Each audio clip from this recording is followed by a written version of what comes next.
ಯಾವುದೇ ವಾಹನ ಖರೀದಿ ಮಾಡಬೇಕಾದ್ರೂ ಒಂದು ಬಾರಿ ಟೆಸ್ಟ್ ಡ್ರೈವ್ ಮಾಡುವುದು ಮಾಮೂಲಿ ವಿಚಾರ. ಹೀಗಾಗಿ ಗಿರಾಕಿ ಬಂದು ವಾಹನ ಇಷ್ಟಪಟ್ಟು ಟೆಸ್ಟ್ ಡ್ರೈವ್ ಕೇಳಿದ್ರೆ ಶೋರೂಮ್ನವರು ಕೂಡ ಅದಕ್ಕೆ ಅವಕಾಶ ಕೊಡ್ತಾರೆ. ಆದರೆ ಇಲ್ಲೊಬ್ಬ ಗಿರಾಕಿ ಶೋರೂಮ್ ಬೈಕ್ನಲ್ಲಿ ಟೆಸ್ಟ್ ಡ್ರೈವ್ ಹೋಗಿದ್ದು ಮತ್ತೆ ಶೋರೂಮ್ಗೆ ವಾಪಸ್ ಆಗದೆ ಪರಾರಿಯಾಗಿದ್ದಾನೆ. ಬಂಟ್ವಾಳ ತಾಲೂಕಿನ ಬಿಸಿ ರೋಡಿನ ಕೈಕಂಬದಲ್ಲಿರುವ ಶೋರೂಮ್ ಒಂದರಲ್ಲಿ ಈ ಘಟನೆ ನಡೆದಿದೆ. ಯಮಹಾದ ಯಶಸ್ವಿ ರೈಸ್ ಶೋರೂಮ್ನಲ್ಲಿ ಈ ಘಟನೆ ನಡೆದಿದ್ದು ಬೈಕ್ ಸಮೇತ ಗಿರಾಕಿ ನಾಪತ್ತೆಯಾಗಿದ್ದಾನೆ.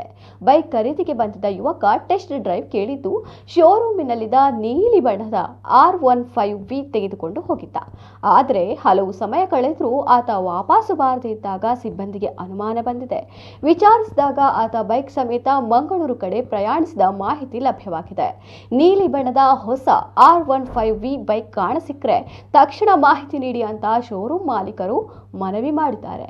ಮೊಬೈಲ್ ಸಂಖ್ಯೆ 9164160081 ಅಥವಾ 8970626054 ಇದಕ್ಕೆ ಮಾಹಿತಿ ನೀಡಿ ಅಂತ ಮನವಿ ಮಾಡಿಕೊಂಡಿದ್ದಾರೆ.